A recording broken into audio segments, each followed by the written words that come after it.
if we did all the things we are capable of doing we will astonish ourselves ይላል ቶማስ ኤዲሰን።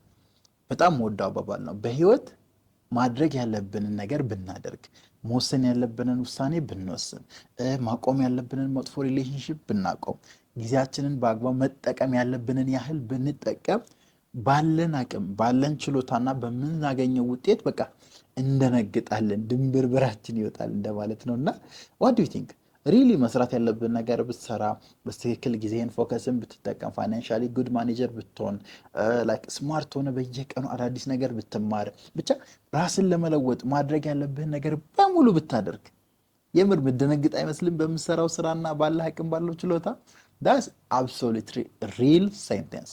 በእርግጠኝነት ብዙ ሰዎች አቅማቸውን ችሎታቸውን መጠቀም እየቻሉ እያወቁ ነው ሰንፎ ቁጭ ያሉት። በት ሪሊ አቅማቸውን የሚጠቀሙትን ያህል ቢጠቀሙ፣ ፖቴንሻላቸውን ማውጣት ያለባቸውን ያህል ቢያወጡ፣ ፎከስድ ቢሆኑ፣ ፐርዘቪር ቢያደርጉ አሜን ሊቅነታቸውን in 6 months or 1 year የሚያገኙ ይመስለኛል በእርግጠኝነት። so please do the things you are capable of። ማድረግ የምችሉትን ነገር ራሳችሁን ለመቀየር ህይወታችሁን ለማስተካከል ማድረጋችሁን አትርሱ። ሊቃውንት ነኝ።